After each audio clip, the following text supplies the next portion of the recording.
नमस्कार, KP news 24/7 में आपका स्वागत है। आपके साथ मैं अश्विनी। पहले नजर डालते हैं मुख्य समाचारों पर। स्कूल फिर से शुरू करने को लेकर जल्दी में नहीं कर्नाटक सरकार। कर्नाटक में छात्रों का कोरोना टीकाकरण अभियान शुरू। 2 डिजी दवा खरीदेगी कर्नाटक सरकार। स्वास्थ्य मंत्री डॉक्टर सुधाकर। गाजीपुर बॉर्डर पर किसान और बीजेपी कार्यकर्ताओं में झड़प।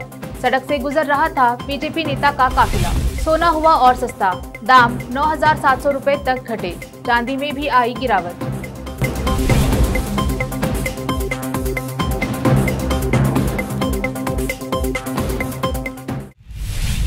अब देखते हैं समाचार विस्तार से। देखते हैं समाचार राज्य के। कलबुर्गी में आज ट्रेड यूनियन जॉइंट समिति ने अपनी मांगों को लेकर केंद्र सरकार की नीतियों के खिलाफ प्रदर्शन किया।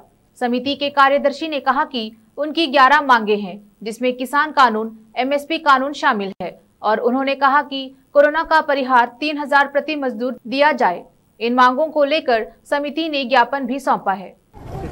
साथियों, आज जेसीटीयू जो कार्मिक संगठन तरफ से हम यहाँ पे एक आंदोलन कर रहे हैं। क्या बोले तो जो दिल्ली में जो किसान लोगों का जो आंदोलन चल रहा उसके सपोर्ट में, और जो यहाँ पे गवर्नमेंट, कर्नाटक गवर्नमेंट में ने जो वर्कर्स को कोविड जो परिहार दिया है वो अच्छी तरह से नहीं आया। जो 3,000 और 2,002 परिहार दिया है वो नहीं आ रहा, और वो लेने के लिए भी बहुत मुश्किल हो रहा है। अर्जी भरना है, सेवा सिंधु में जाके वहाँ पे भरने के लिए 200-300 रुपये खर्च करना पड़ रहा है। इसलिए ऐसा नहीं होना। जो गरीब लोग वर्कर्स जो रहते हैं उसको ईजी तरीका से उसको ये परिहार मिलना बोल के हमारा जो ये होता है, हाँ, मांग है। दूसरी और क्या है सर, जो फूड किट विद जो सप्लाई कर रहा है, डिस्ट्रीब्यूशन कर रहा है, जो वो भी बहुत कम है। बीजापुर में बाबलेश्वर चीनी मिल को सप्लाई किए गन्ना किसानों ने प्रदर्शन कर जिलाधिकारी को एक ज्ञापन सौंपा। किसानों ने केपी चैनल के संवाददाता सज्जाद फौजदार से बात करते हुए कहा कि चीनी मिल को गन्ना सप्लाई किए हुए लगभग 9 महीने बीत चुके हैं, लेकिन अभी तक बिल का भुगतान नहीं किया गया और मिल का मालिक मिल को ताला जड़कर भाग गया है और मिल को वॉचमैन के भरोसे छोड़ रखा है। ऐसे में किसान अपने भुगतान के लिए जाए तो कहां जाए। इस संबंध में किसानों ने सांसद, मंत्री, विधायक और अधिकारियों से अपनी गुहार लगाई है, लेकिन अभी तक कोई कार्यवाही नहीं की गई है और न ही किसानों का भुगतान किया गया है। ನಾವು ಸಂಗಾಪುರದವ್ರು ಮಾತಾಡೋದ್ರಿ, ಈ ಬಸವೇಶ್ವರ ಫ್ಯಾಕ್ಟ್ರಿಗೆ ಕಬ್ಬು ಕಳಿಸಿರಿ ನಾವು 9 ತಿಂಗಳಾತು, ಇನ್ನೂ ಬಿಲ್ಲನ್ನು ಕೊಟ್ಟಿಲ್ಲ 9 ತಿಂಗಳಾದ್ರೂ. ರಗ ಡಿ ಸಿ ಅವ್ರಿಗೆ ಕೇಳ್ಕೊಂಡೆವು, ಇವತ್ತು ಜಿಲ್ಲಾಧಿಕಾರಿಗಳಿಗೆ ಕೇಳ್ಕೊಂಡೆವು, ಮತ್ತು MLA ಅವ್ರಿಗೆ ಕೇಳ್ಕೊಂಡೆವು, ಮಿನಿಸ್ಟ್ರಿಗೆ ಕೇಳಿದೆವು, ಜಿಲ್ಲಾ ಉಸ್ತುವಾರಿ ಯಾರೊಬ್ಬರು ಇದಕ್ಕೇನು ಒಟ್ಟು ಇದನ್ನು ರೆಸ್ಪಾನ್ಸ್ ಮಾಡಿಲ್ಲ ಒಟ್ಟು 9 ತಿಂಗಳಾತು ರೀ। बीजापुर शहर में कर्नाटक रक्षण वेदिके द्वारा जिलाधिकारी कार्यालय के सम्मुख स्कूल के बच्चों के साथ प्रदर्शन कर नारेबाजी की। वेदिका की मांग है कि निजी स्कूल एडमिशन के नाम पर पालकों से मोटी रकम वसूल रहे हैं, जबकि सरकार ने ऐसा करने पर प्रतिबंध लगाया है, लेकिन निजी स्कूल अपनी मनमानी कर पालकों से भारी डोनेशन और फीस वसूल रहे हैं। इस पर तुरंत कार्रवाई की जाए। कोरोना के कारण लोग पहले से ही परेशान हैं, ऐसे में बच्चों की फीस आदि कहां से भरेंगे। वेदिका ने मांग की है कि निजी स्कूलों को बंद कर सरकारी स्कूलों को स्थापित किया जाए। स्वास्थ्य व चिकित्सा शिक्षा मंत्री डॉक्टर के सुधाकर ने सोमवार को स्पष्ट किया है कि स्कूल को फिर से शुरू करने को लेकर सरकार जल्दी में नहीं है। राज्य में कोरोना टीके की कोई कमी नहीं है। चरणबद्ध तरीके से टीकाकरण जारी है। प्रतिदिन 10 लाख लोगों को टीका लगाने का लक्ष्य हासिल नहीं हो सका है। उन्होंने माना कि टीकाकरण शिविर में कोविड से जुड़ी पाबंदियों का सख्ती से पालन नहीं हो पा रहा है। जगह की कमी बड़ा कारण है। भीड़ कम करने के लिए अतिरिक्त टीकाकरण शिविर लगाए जाएंगे। उच्च शिक्षा हासिल कर रहे विद्यार्थियों के लिए राज्य में सोमवार को कोरोना टीकाकरण शुरू हो गया है।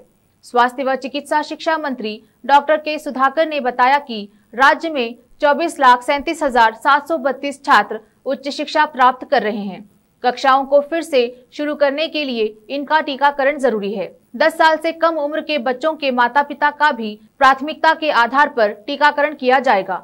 इसे संभव करने के लिए वैक्सीन की आपूर्ति बढ़ाई गई है।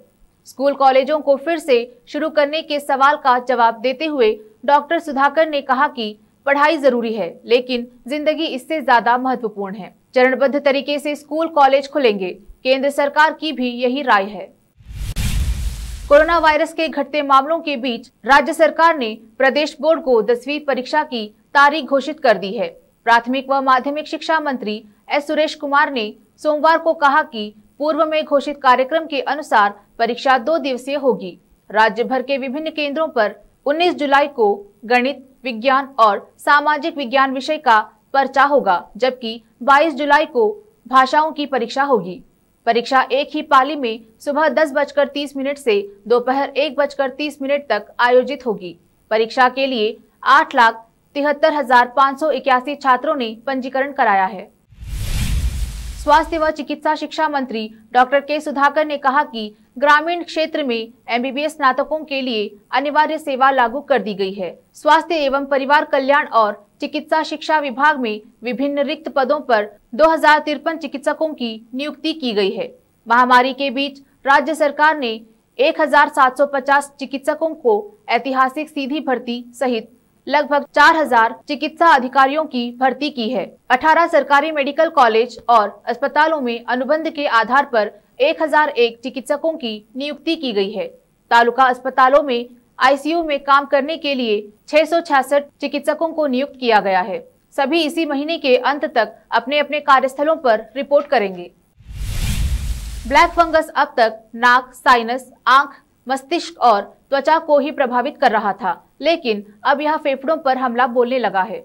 चिकित्सकों का कहना है कि कोविड से जुड़े पल्मोनरी म्यूकरमाइकोसिस के मामलों में खांसते समय रक्त निकलता है और यह इम्यूनो कॉम्प्रोमाइज्ड मरीजों में ज्यादा देखा गया है। फंगस फेफड़ों के ऊतकों को नष्ट कर देता है, फेफड़ों में कैविटी का कारण बनता है। सर्जरी और एंटीफंगल दवा से मरीजों का उपचार हो रहा है।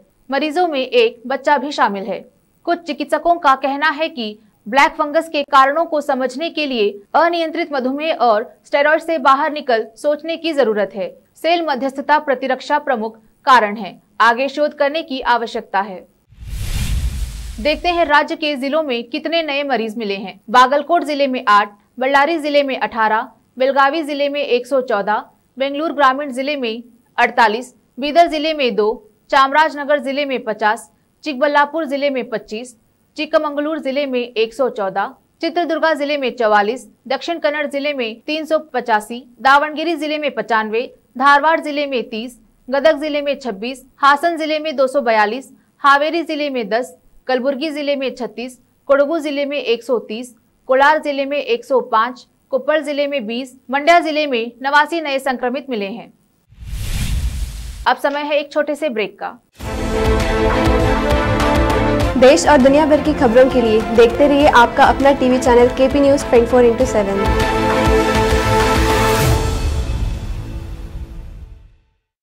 नूर एजुकेशन सोसाइटी के चेयरमैन और KP News 24/7 के मैनेजिंग डायरेक्टर मोहम्मद अयाज खान, जो एक हमदर्द इंसान हैं और हर कठिन समय में वो लोगों की मदद के लिए आगे आए हैं। कोरोना के संकट के दौरान अयाज खान ने परेशान लोगों में राशन किट का वितरण किया और इस तरह की मदद करने का सिलसिला जारी है। शुक्रवार के दिन मोहम्मद अयाज खान की ओर से शहर और गाँव के सभी चर्च के फादर और चर्च में खिदमत करने वाले लोगों को अपनी ओर से राशन किट्स का वितरण किया गया। यह राशन किट्स मोहम्मद अयाज खान के भाई मोहम्मद नवाज खान ने शहर के ईडन गार्डन में स्थित रेमा चर्च जाकर पास्टर्स में वितरण किए। इस अवसर पर सोशल डिस्टेंसिंग का भी पालन किया गया। साथ ही इस अवसर पर पास्टर्स ने मोहम्मद अयाज खान और नवाज खान के अलावा उनकी फैमिली की अच्छी सेहत के लिए प्रार्थना की। इस अवसर पर पास्टर्स ने KP News 24/7 से बात करते हुए शुक्रिया अदा किया। इस अवसर पर एडवोकेट सुदर्शन ने बात करते हुए कहा कि किसी भी राजनेता ने और न ही सरकार द्वारा चर्च के फादर और कर्मियों के बारे में सोचा, जबकि वह कठिन दौर से गुजर रहे हैं। ऐसे में अयाज खान साहब ने इन लोगों के कठिन समय में आगे आकर राशन किट देकर उनकी सहायता की है। उन्होंने कहा कि अयाज खान हमेशा किसी भेदभाव के बिना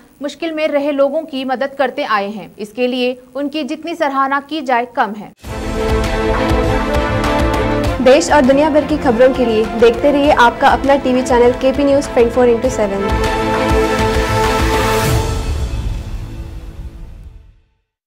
ब्रेक के बाद फिर से आपका स्वागत है। देखते हैं समाचार देश और दुनिया के। Delhi police commissioner SN Srivastava आज रिटायर्ड हो रहे हैं और वरिष्ठ IPS अधिकारी बालाजी श्रीवास्तव दिल्ली पुलिस आयुक्त का अतिरिक्त प्रभार संभालेंगे। पुलिस कमिश्नर ने जाते जाते अपने कार्यकाल के बारे में अपने अनुभव साझा किए हैं। एसएन श्रीवास्तव ने कहा कि यह सफर काफी फिल्मी अंदाज की तरह सुहाना रहा। हर जगह पर कामयाबी मिली और सूझबूझ का इस्तेमाल करके ये जिम्मेदारी निभाई। उन्होंने कहा कि कोरोना काल में ये भी जिम्मेदारी थी कि हर एक पुलिसकर्मी का ध्यान रखा जाए ताकि नुकसान को कम किया जाए। दिल्ली के गाजीपुर बॉर्डर पर हंगामा हुआ है। गाजीपुर बॉर्डर पर झड़प प्रदर्शनकारी किसानों और भाजपा कार्यकर्ताओं के बीच हुई। दरअसल भारतीय जनता पार्टी के प्रदेश मंत्री अमित वाल्मीकि नियुक्ति के बाद पहली बार गाजियाबाद आ रहे थे। यूपी बॉर्डर पर दिल्ली से आते समय भाजपा कार्यकर्ता वहां उनके स्वागत के लिए इकट्ठा हुए थे। जैसे ही उनका काफिला वहां पहुंचा, कार्यकर्ताओं ने स्वागत करना शुरू कर दिया। तभी दूसरी तरफ से किसान वहां पर काले झंडे लेकर पहुंच गए। वहां पर भगदड़ की स्थिति पैदा हो गई। देश में कम हो रहे कोरोना वायरस मामलों के बीच गृह मंत्रालय ने सभी राज्यों और केंद्र शासित प्रदेशों से कहा है कि अपने यहाँ पॉजिटिव कोरोना केसों को लेकर सजग रहे और इस पर नजर बनाए रखे। गृह मंत्रालय की तरफ से राज्यों और सभी केंद्र शासित प्रदेशों को कोविड-19 के प्रबंधन के लिए जांच, निगरानी, उपचार, टीकाकरण तथा उपायुक्त व्यवहार की 5 सूत्री रणनीति पर ध्यान केंद्रित करने के लिए कहा गया है। केंद्रीय गृह सचिव अजय भल्ला ने जुलाई महीने के लिए कोविड-19 प्रबंधन पर सभी राज्य सरकारों और केंद्र शासित प्रदेशों के प्रशासन को सलाह दी। इसमें कहा गया है कि राज्यों को नियमित रूप से उन जिलों की निगरानी करनी चाहिए जहां प्रति 10 लाख जनसंख्या पर कोरोना वायरस के उपचाराधीन मामलों की संख्या अधिक है, क्योंकि स्वास्थ्य के बुनियादी ढांचे और साजोसामान के उन्नयन की आवश्यकता का अनुमान लगाने के लिए यह एक महत्वपूर्ण संकेतक है ताकि शीघ्र और त्वरित कार्रवाई की जा सके। केंद्र सरकार देश की जनता से आग्रह कर रही है कि सभी लोग कोरोना की वैक्सीन लगवाएं, लेकिन शायद सरकार अभी तक कुछ सांसदों को यह समझाने में असफल रही है कि वैक्सीन ही कोरोना के खिलाफ लड़ाई में सबसे कारगर कवच है। अगले महीने सांसद का मॉनसून सत्र शुरू होने वाला है, लेकिन अभी तक कई सांसद ऐसे हैं जिन्होंने वैक्सीन की एक भी डोज नहीं ली है। जानकारी के अनुसार राज्यसभा के 9 सांसद ऐसे हैं जिन्होंने अभी तक वैक्सीन की एक भी डोज नहीं ली है। हालांकि ये सांसद किस राजनीतिक दल के संबंधित है, इसकी जानकारी अभी तक नहीं मिल पाई है। हालांकि मिली जानकारी के अनुसार अधिकतर सांसद पूरी तरह से वैक्सीनेट हो चुके हैं। अंत में समाचार बाजार के। सोना खरीदने का ये सबसे अच्छा मौका हो सकता है, क्योंकि सोना वायदा अब 47,000 रुपए के नीचे फिसल चुका है। चांदी भी मंगलवार को 900 रुपए प्रति किलो से ज्यादा टूटी है। सोना अब अपने उच्चतम स्तर से 9,700 रुपए प्रति 10 ग्राम तक सस्ता हुआ है। आइए देखते हैं इस हफ्ते की सोने की चाल। सोमवार 47,008 रुपए प्रति 10 ग्राम, मंगलवार 46,555 रुपए प्रति 10 ग्राम, बुधवार 46,500 प्रति 10 ग्राम। फिर से एक नजर मुख्य समाचारों पर। स्कूल फिर से शुरू करने को लेकर जल्दी में नहीं कर्नाटक सरकार। कर्नाटक में छात्रों का कोरोना टीकाकरण अभियान शुरू। 2 डिजी दवा खरीदेगी कर्नाटक सरकार। स्वास्थ्य मंत्री डॉक्टर सुधाकर। गाजीपुर बॉर्डर पर किसान और बीजेपी कार्यकर्ताओं में झड़प। सड़क से गुजर रहा था बीजेपी नेता का काफिला। सोना हुआ और सस्ता, दाम 9,700 रुपए तक घटे। चांदी में भी आई गिरावट।